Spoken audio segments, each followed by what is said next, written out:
The parade had already started when the German Shepherd broke formation. He wasn't supposed to move, he wasn't supposed to look anywhere but forward. 4 years of training had taught him to hold his position beside his handler no matter what the crowd did, no matter what the noise was. But on that cold Saturday morning in Ridgeline, Ohio, in front of 1,100 people lining Main Street for the town's Veterans Day parade, the dog named Duke stopped walking. His handler, a young Army corporal named Ellis Marsh, felt the leash go tight in his hand. He looked down, confused, ready to correct him. Duke wasn't pulling toward a hot dog cart or a nervous child. He was staring at a man standing alone at the very back of the crowd, half hidden behind a telephone pole, wearing a faded flannel jacket and a ball cap pulled low over his eyes. Nobody in Ridgeline knew that man's name. He had lived above the old hardware store for 6 years, paid his rent in cash, and never once said more than morning to anyone on the street. The town had quietly decided he was just another quiet old-timer who kept to himself. Duke didn't care what the town had decided. The dog sat down in the middle of the parade route. Then he lifted one paw and set it gently against the pavement, the exact motion a working dog makes when it has found something it was trained to find. Corporal Marsh tugged the leash. Duke didn't budge. The marching band behind them faltered, instruments trailing off one by one as the color guard slowed to keep from running into a dog that refused to move. And then Duke did something that made every phone on that street lift into the air at once. He broke the leash's slack entirely, pulled Corporal Marsh 3 full steps forward, and sat down directly in front of the man behind the telephone pole. He didn't bark, he didn't growl.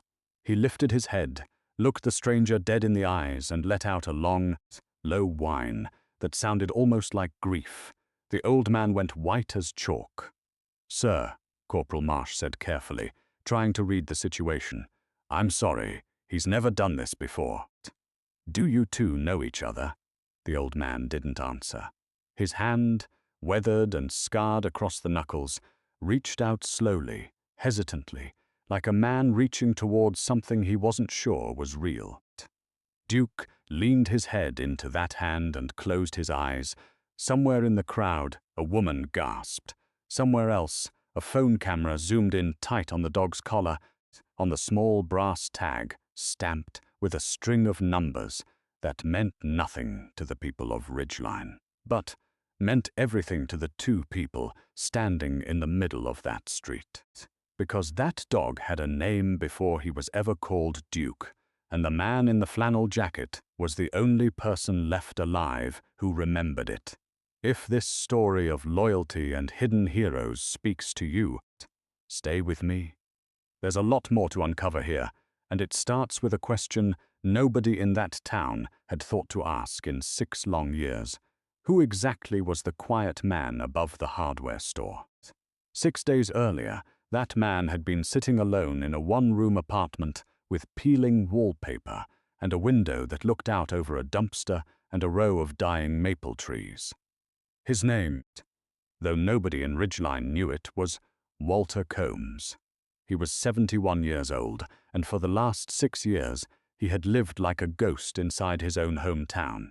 Walter had grown up 2 streets over from where he now rented a room in a small blue house that had been torn down years ago to make way for a parking lot. He had left Ridgeline at 18, joined the Navy, and never told a single soul in town what he'd done after that. Not because it was a secret exactly, because there was no one left to tell. His wife, Dorothy, had passed 12 years earlier.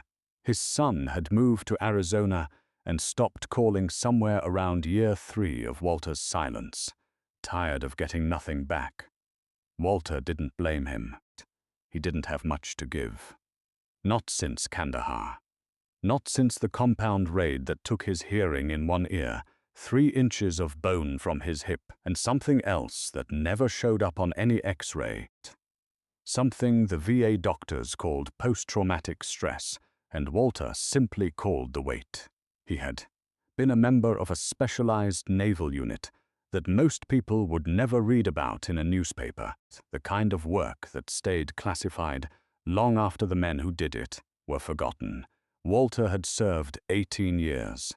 He had trained alongside working dogs his entire career, and one dog in particular had shared nearly a decade of his life before a transport helicopter went down in the mountains outside a border town in 2014, and everyone assumed the young Belgian Malinois named Cutter had died in the wreckage alongside 3 of the men Walter had called brothers. Walter had never confirmed the dog's death. He had simply been told, in the sterile language of an official notification, that the K9 unit's remains were unrecoverable due to terrain conditions. He had accepted that answer because there was no other answer available to him. He had grieved that dog the same way he grieved the 3 men, quietly, completely, and alone, in a string of apartments across 3 different states, each one smaller and emptier than the last. Ridgeline was supposed to be the last stop. Walter had come home not because he missed it, but because he had nowhere else left to go, and some tired animal instinct in him had steered him back toward the only place that had ever felt like solid ground. He worked odd jobs when his hip allowed it. He fixed small engines for cash. He kept to himself so thoroughly that the woman who ran the diner on 5th Street had started calling him the Ghost. Behind his back, not unkindly, just because nobody could remember the last time he'd said more than 4 words in a row. He had no idea, sitting in that apartment 6 days before the parade, that a truck was already on its way into Ridgeline, carrying a German shepherd named Duke, a young army handler named Ellis Marsh, and a story that was about to collide with his in a way that would leave the entire town standing in stunned silence on Main Street. Corporal Ellis Marsh was 26 years old, and Duke was the 3rd K9 partner of his short military career. His first dog had been reassigned after Marsh's unit rotated home. His second, an aging Belgian Malinois named Ranger, had retired into a quiet life with a family in Colorado. Duke had come to him 8 months earlier through a program that placed retired detection and patrol dogs with new handlers for public demonstration and community outreach work, the kind of program that sent dogs like Duke to parades, schools, and veterans events across the country to remind people that the dogs who served never really stopped serving. Marsh loved Duke the way a man loves a partner he hasn't fully figured out yet. Duke was smart, disciplined, and almost eerily calm under pressure, but there were things about him that never quite added up in his file. His intake paperwork listed him as a 5-year-old German shepherd trained for explosive detection, transferred from an overseas program with incomplete records. Marsh had asked about the gaps once. His supervising officer had shrugged and said records from that theater of operations were a mess for half a decade after certain units got folded into others. Nobody thought much of it. Dogs got shuffled through broken paperwork all the time. What nobody in that program knew, because nobody had ever bothered to dig deep enough to find out, was that Duke was not a 5-year-old German shepherd. Duke was 9 years old, and Duke had not started his life as a German shepherd detection dog at all. Duke had started his life as a Belgian Malinois named Cutter, assigned to a 29-year-old petty officer named Walter Combs, in a unit so specialized that half its records were sealed for a decade after the fact. The confusion had begun the night of that helicopter crash in 2014. Cutter had, in fact, survived.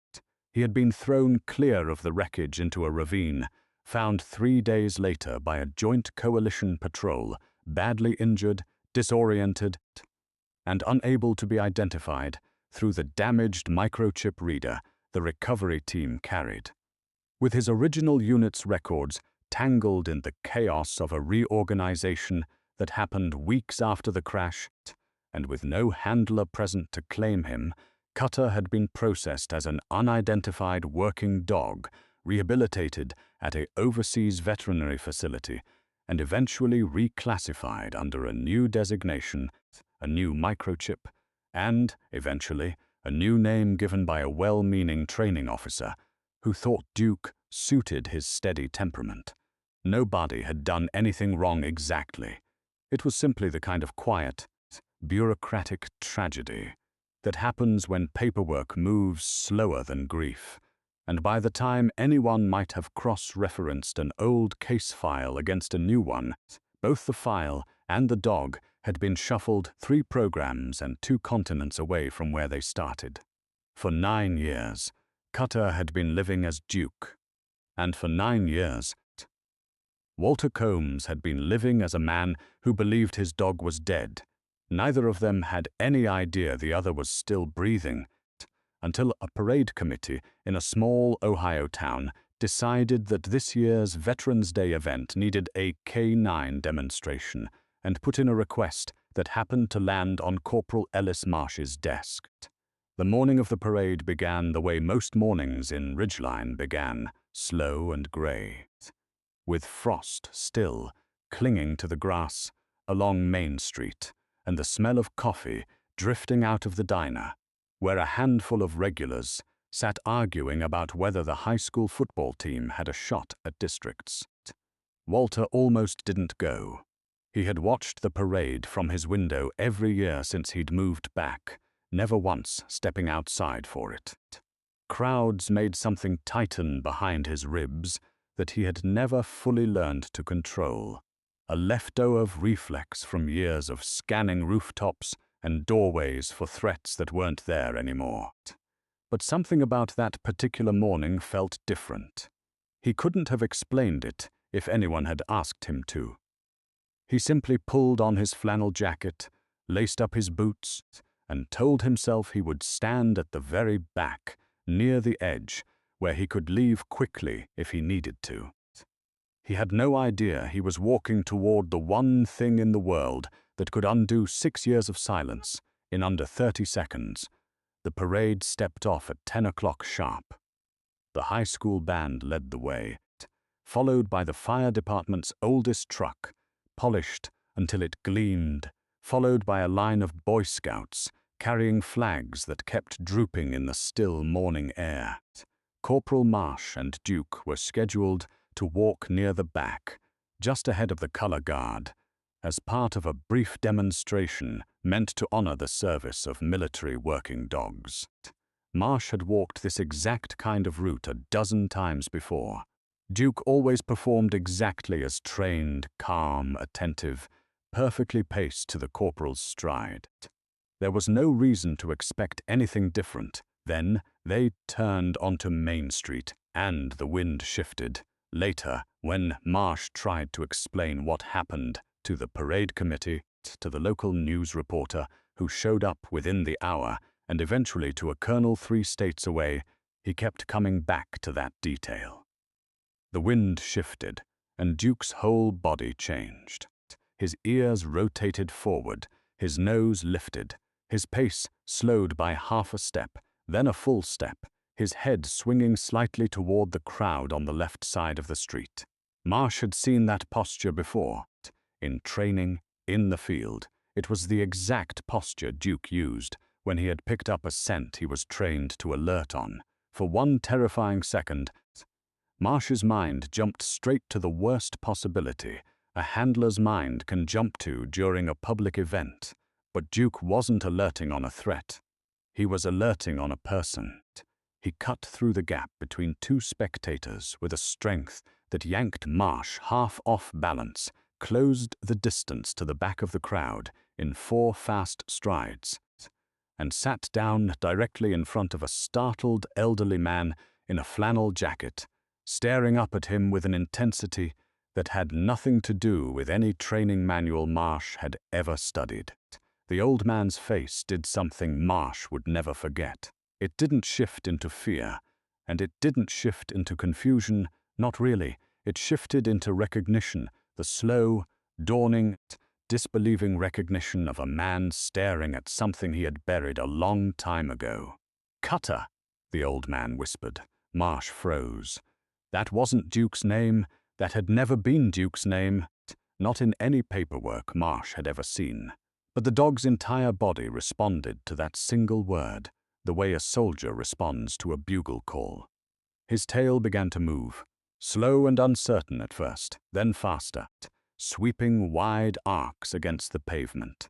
He pressed his head into the old man's outstretched hand and made a sound Marsh had genuinely never heard him make before, something between a whine and a sob, deep and raw and entirely unguarded.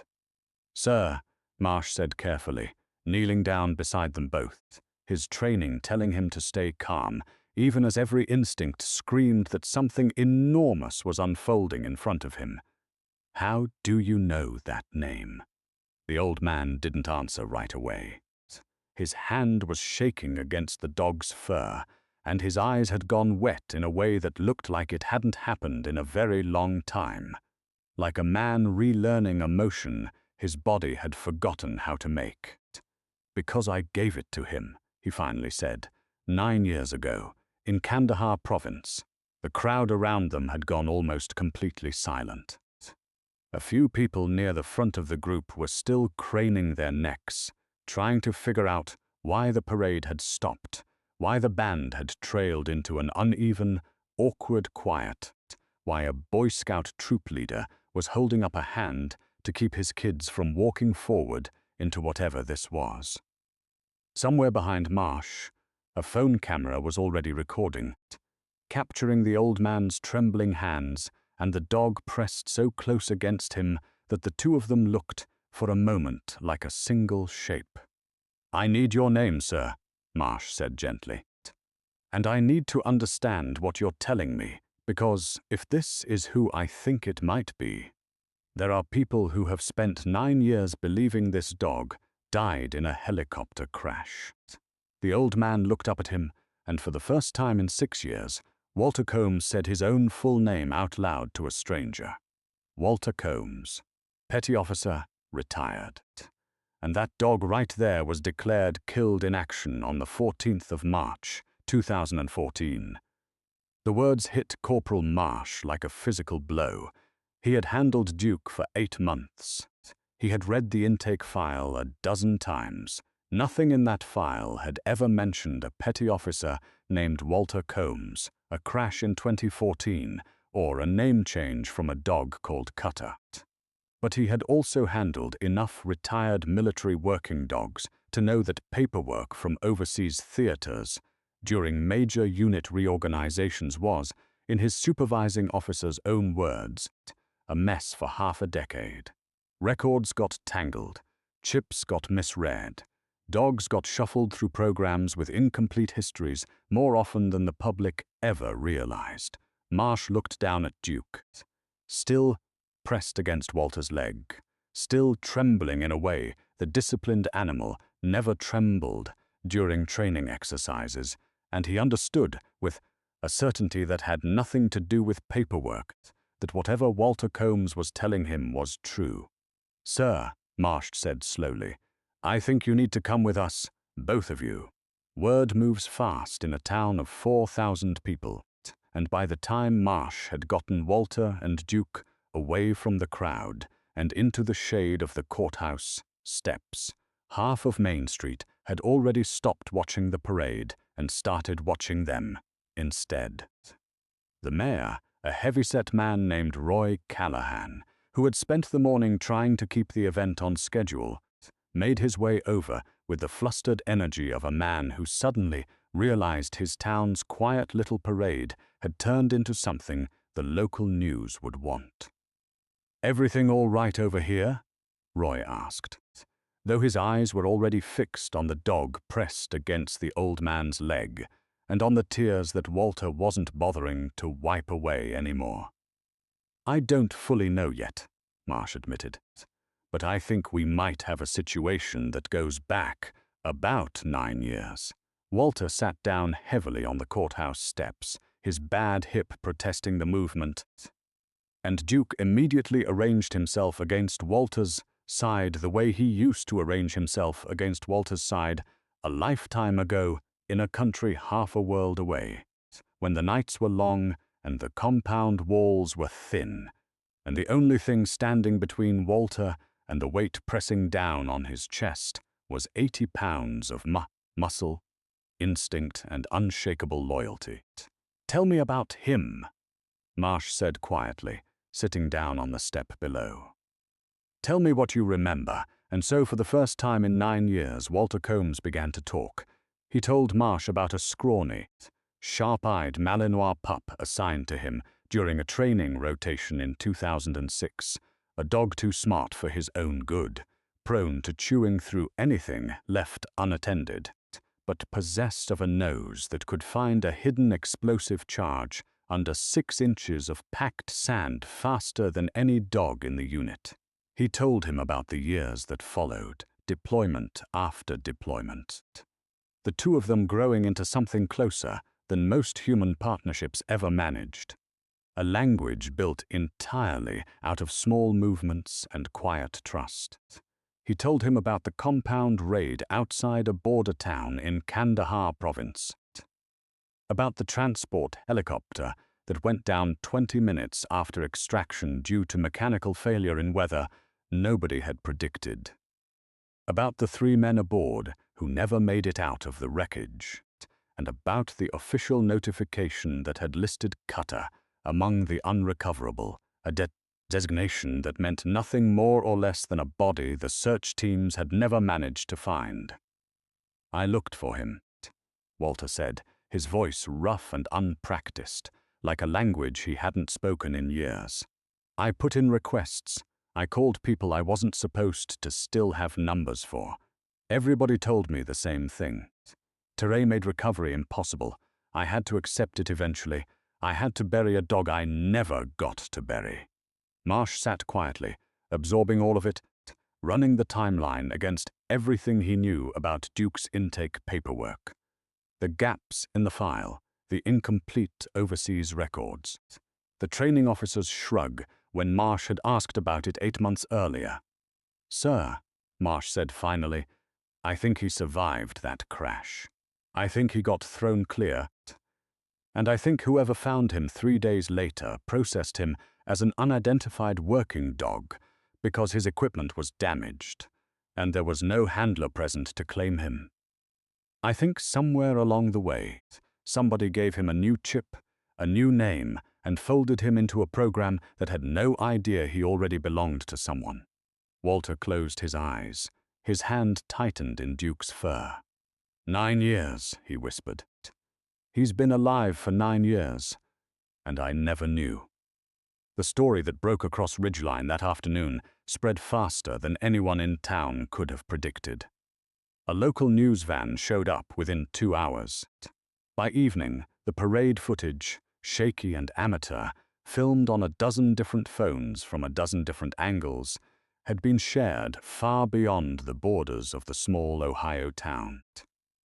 The image at the center of nearly every version was the same. An old man in a flannel jacket on his knees on Main Street, a German shepherd pressed against his chest. Both of them crying in a way neither had allowed themselves to cry in years. But a viral video is not the same thing as proof, and by the following morning, Corporal Marsh's supervising officer had made it clear that Duke could not simply be handed over to a man claiming to be his original handler, no matter how convincing the reunion had looked on camera. There were procedures. There were microchip records to verify, service histories to reconcile, official confirmation that would need to come from channels far above a small-town parade committee. Walter understood the reasoning, even as it broke something in him all over again. He had spent 9 years believing this dog was dead. He had spent 6 days believing, for one impossible morning, that he might get him back. Now he was being told to wait, to hope, to trust a system that had already once told him his dog was gone forever and been wrong. "I'm not asking you to just take my word for it. Walter told Marsh, standing outside the small municipal building where the local Veterans Affairs Office had agreed to help coordinate the verification process. "I know how this works. I know what needs to happen. I just need somebody to actually look." What Walter didn't know, standing on those steps with his hands shoved deep into his jacket pockets to keep them from shaking, was that somebody already had. That night, alone in his apartment above the hardware store, Walter didn't sleep. He sat at his small kitchen table with the lamp off and the streetlight coming in through the window, and he let himself remember things he had spent 9 years trying not to remember. He remembered the day Cutter had come to him, a scrawny 8-month-old Malinois with ears too big for his head and a habit of stealing socks out of open duffel bags. The training instructor had warned Walter that the dog was smart in the difficult way, the kind of smart that got bored easily and found trouble to fill the gap.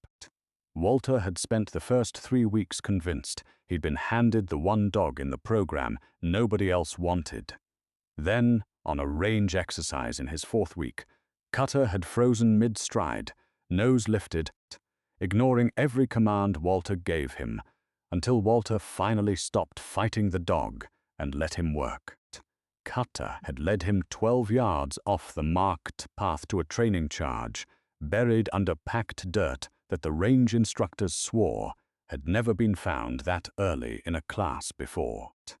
Walter had looked down at that dog differently after that. Not as a problem to manage. As a partner worth trusting, they had built the rest of their partnership on that same lesson over and over, across 2 continents and 8 years. Walter learned to read the smallest shift in Cutter's ears, the particular stillness that meant something was wrong before Walter's own senses had caught up. Cutter learned the sound of Walter's breathing changing before a flashback took hold, and would press his full weight against Walter's legs before the older man even realized his hands had started shaking. They had saved each other more times than either of them could have counted, in ways that never made it into any official report. Not because those moments weren't worth recording, but because some things that happen between a man and a dog in the middle of the night, half a world from home, don't translate into language that fits inside a government form. Walter thought about the day everything changed. He remembered the mission briefing, remembered the weather reports that all said the storm system would hold off until well after their extraction window closed. He remembered loading onto the helicopter with Cutter pressed calm against his leg the way he always was during transport. Remembered the strange lurch 20 minutes into the flight that every man aboard recognized instantly as something no pilot could recover from. He remembered very little after that. A wall of noise. A wave of heat and pressure that threw him clear of the wreckage into brush, that tore through his uniform and opened his hip down to bone. He remembered crawling, searching, calling a name into smoke and darkness until his throat gave out, until other hands pulled him away toward the extraction point, because the ground underneath them had become too unstable to search any longer. He had never seen Cutter go into that ravine. He had never seen him come out of it either. For 9 years, the not knowing had been almost worse than certainty would have been. A part of Walter had always wondered if some tiny, foolish sliver of hope had kept him half alive all this time, refusing to let the grief finish its work, the way it might have if he'd had a body to bury, a marker to visit, a door that had actually closed, instead of one that had simply been left ajar in the dark for 9 long years. Now that door had swung open on a parade route in a town he'd chosen mostly because it was the last place left that still had his name in an old church registry. Walter sat in his dark kitchen and let himself cry the way he hadn't let himself cry since Dorothy's funeral, not the tight, controlled crying of a man protecting his composure, but the full, shaking kind that comes when a body finally stops carrying something it was never built to carry alone. The next morning, he went to the community center where Marsh had told him the verification process would begin, and he brought with him the one thing he had never once let go of in 9 years of moving between apartments. A small, laminated photograph cracked along one crease from being folded into a wallet for the better part of a decade, showing a much younger Walter Combs kneeling in sand-colored fatigues beside a lean, sharp-eyed Malinois with his tongue out and his ears half-cocked in a way that had always made Walter laugh, no matter how bad the day around it had been. He handed the photograph to the intake coordinator without a word. She looked at it for a long moment, then looked up at the German shepherd sitting calmly beside Corporal Marsh in the hallway, older now, heavier through the chest, his coat a different color entirely from what a Malinois would ever carry. On paper, on sight, they looked like they belonged to two completely different animals. "I understand this looks like it can't be the same dog," Walter said quietly. "I understand why nobody's going to just take my word for it. I'm not asking anybody to. I just need someone to actually check."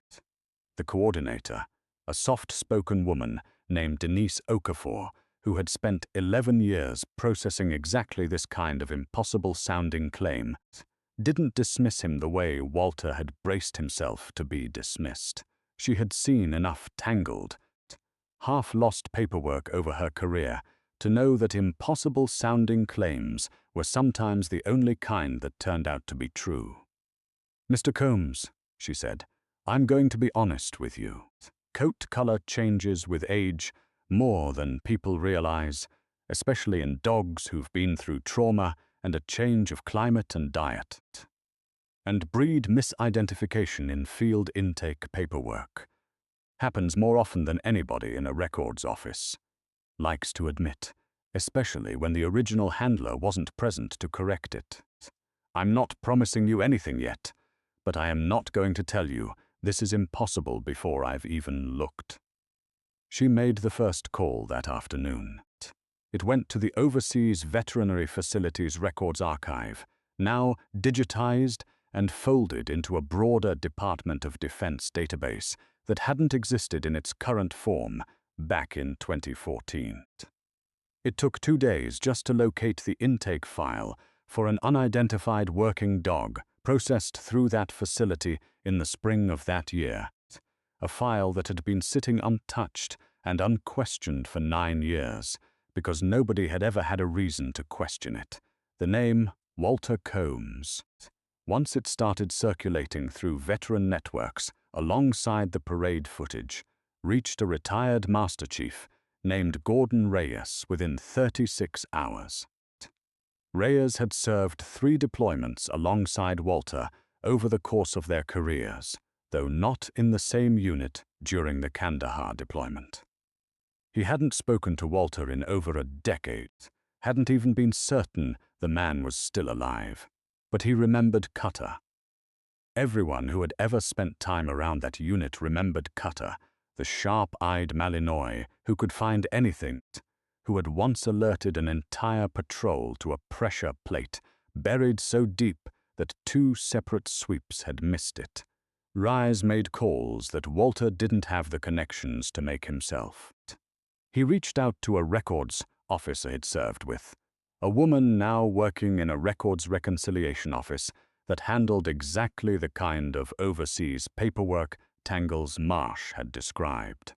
It took her 4 days, 4 days that felt to Walter like 4 years, cross-referencing microchip serial numbers, veterinary intake records from an overseas facility that had long since closed, and a training reassignment file that had never once been flagged against the original casualty report from 2014.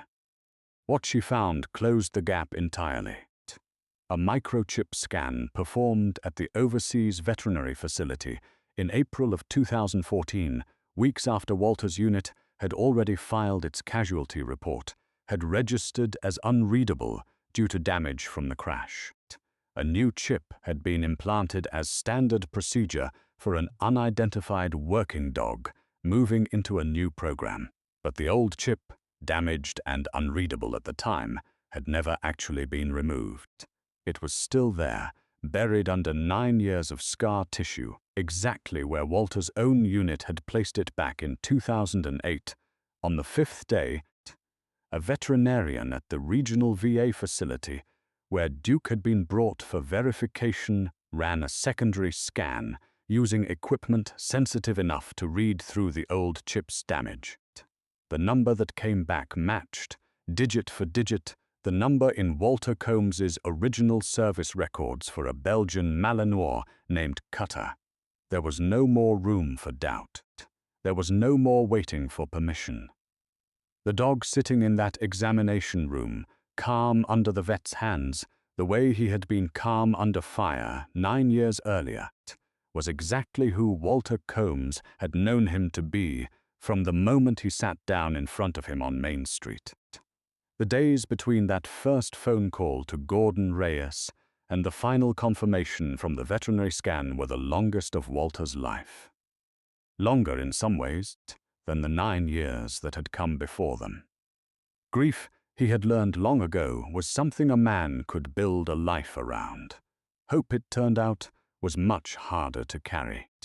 It kept slipping through his hands at odd hours, in the middle of making coffee. In the quiet after he turned off the television, a small, insistent voice asking him what he would do if the scan came back wrong, if the number on that old chip didn't match, if he had to walk back into that community center and be told, gently but finally, that the dog on Main Street was simply a dog who happened to look at him a certain way. He didn't tell anyone in town how frightened he was of that possibility. He didn't have the kind of relationships yet that made room for saying things like that out loud. Instead, he spent those days doing what he had always done with fear, working with his hands. He fixed the loose porch step outside the hardware store without being asked. He repaired an old lawnmower for the diner owner and refused to take money for it. He walked past the community center twice a day, slower than he needed to, just to look at the building where his answer was waiting. Corporal Marsh, for his part, spent those same days wrestling with something he hadn't expected to feel. He had trained himself across 3 different K9 partnerships not to get too attached, because attachment made the eventual transfers harder, and transfers were simply part of the job. But something about watching Duke's transformation on that parade route, watching 9 years of buried grief surface in a dog he had believed he understood completely, had cracked something open in Marsh that he wasn't sure how to close back up. He drove out to the veterinary facility himself on the morning of the secondary scan, even though his presence wasn't required. He stood in the corner of the examination room while the vet ran the sensitive equipment over the old scar tissue on Duke's shoulder, and he watched the dog hold still with a patience that looked, for the first time, less like training and more like faith. Duke had done this before, Marsh realized. Duke had been scanned and processed and reclassified once already, 9 years ago.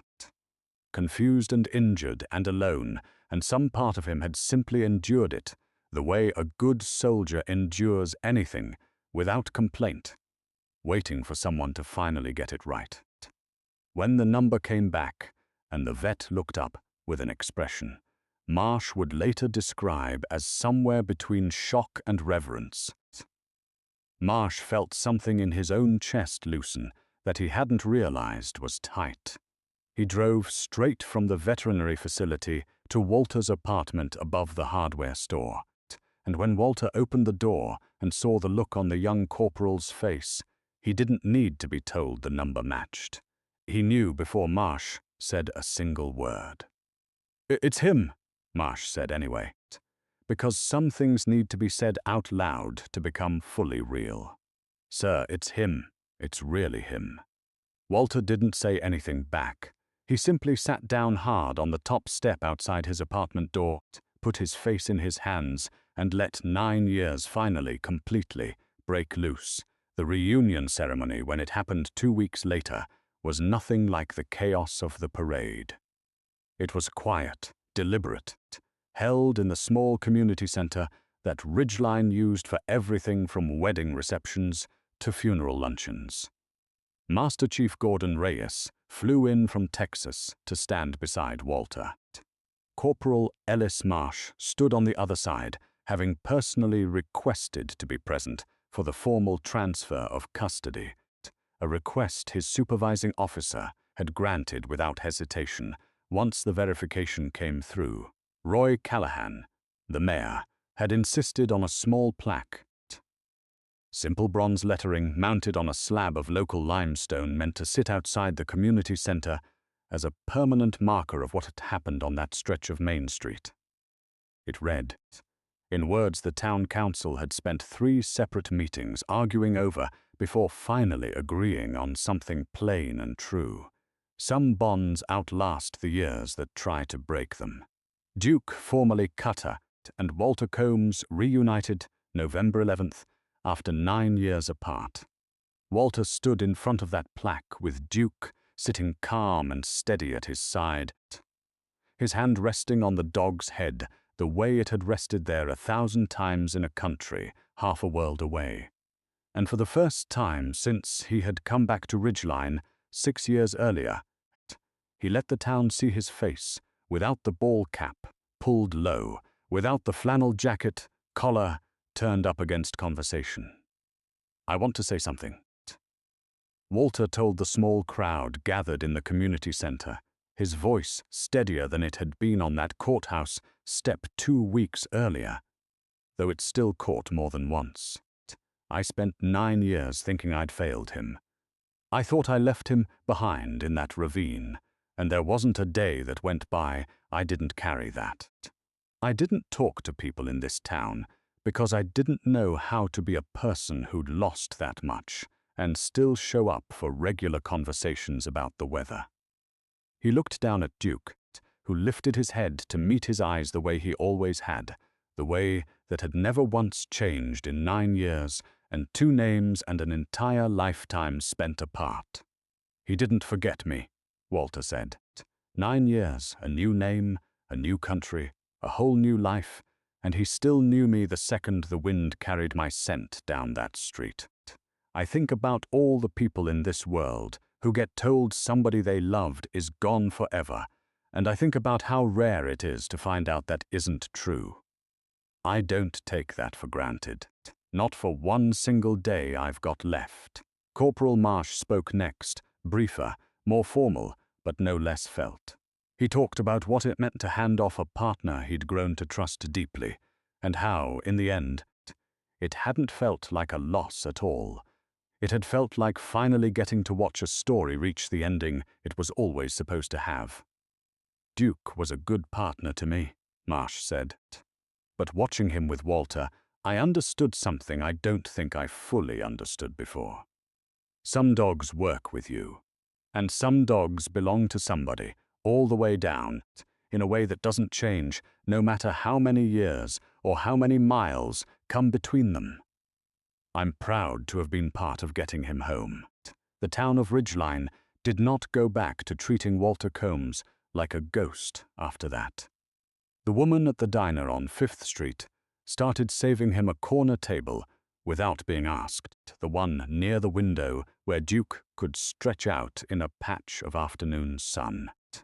Children who had once crossed the street to avoid the quiet man in the flannel jacket began stopping to ask if they could pet the hero dog. And Walter, slowly, awkwardly, began learning how to say yes. He started talking, in small pieces at first, about his years of service, not the classified details that would never be his to share, but the human parts, the friendships, the losses, the particular ache of coming home to a country that didn't always know how to welcome men like him back. a local veterans support group that had struggled for years to get quiet. Isolated veterans to walk through its doors found almost overnight that a 71-year-old man with a German shepherd at his side had become the person other veterans were most willing to sit next to. Walter never fully explained why. He didn't think he needed to. He understood something about being found again that most people never have the chance to understand, and somehow, without ever meaning to, he had become proof to an entire town that the things people believe are lost forever sometimes are not lost at all. Sometimes they are only waiting, patiently, loyally, for the wind to shift the right way on an ordinary morning. 1 year after that parade, Ridgeline held its next Veterans Day event, and this time, Walter Combs did not stand at the back of the crowd behind a telephone pole.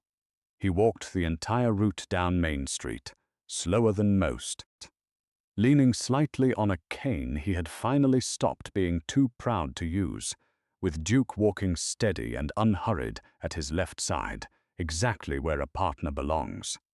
When they reached the courthouse steps, the same steps where a 9-year silence had finally broken, Walter stopped, the way he always did now, just to press his hand against the dog's head for a moment and remember.